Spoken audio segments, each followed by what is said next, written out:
आपल्या शरीरामध्ये एक जादूचं घर असतं, अंडाशय याला म्हणतात. आणि त्या अंडाशयामध्ये आईच्या गर्भात आपण असतो ना, तेव्हाच स्त्रीबीज असतात.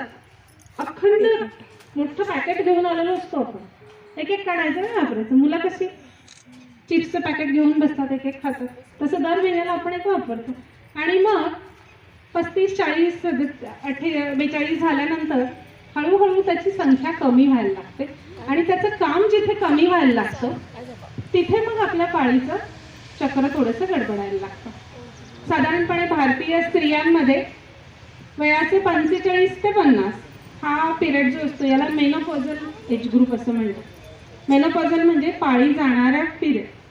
पाळी जाण्याच्या आधीचं 1 वर्ष आणि गेल्यानंतरची 2 वर्ष बरेच सारे बदल घडत असतात. त्याच काळामध्ये मी सांगितलं की हे बदल कोणत्या कोणत्या लेवलवर होत असतात. घराच्या लेवलवर होत असतात, सामाजिक लेवलवर होत असतात, शारीरिक बदल होत असतात.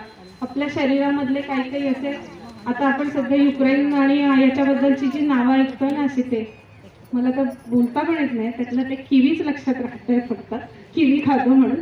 तर तसे इस्ट्रोजेन, पोजेस्ट्रॉन वगैरे अशी डेंजर नावं असलेले काही काही घटक असतात आणि त्यांच्या चक्रांमुळे हे सगळं होतं.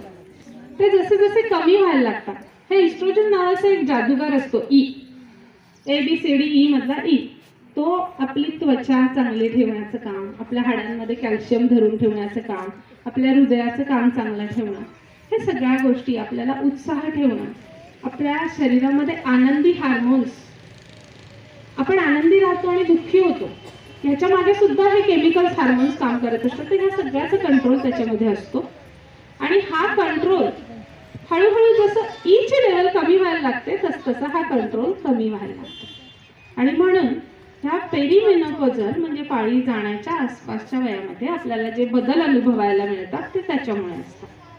आणि बऱ्याचदा काय होतं की सुरुवातीची वर्ष अक्षरशः आपण पळत पळत पळत पळत जबाबदाऱ्यांच्या मागे घातलेली असतात आणि मग इथे लक्षात यायला लागतं, अरे हे सुटून चाललंय, मागे सुटून चाललंय. म्हणजे बदललेल्या शारीरिक रूपापासून मग तिथे स्त्रीला लक्षात येतं, माझे केस गळत आहेत, माझे केस किती पातळ झालेत, माझे हातपाय दुखतायत, मला उभं राहत नाहीये, संध्याकाळी ना मी इतकी थकून जाते, आधी अगदी मी सगळ्यांना गरम गरम पोळ्या द्यायचे पण हल्ली होतच नाहीये माझ्याकडे. कधी कधी आपल्या फॅमिलीतनं फीडबॅक मिळतो, आई किती चिडचिड करतेस तू, किती क्षुल्लक गोष्ट होती, म्हणजे काही नसतंच त्याच्यामध्ये.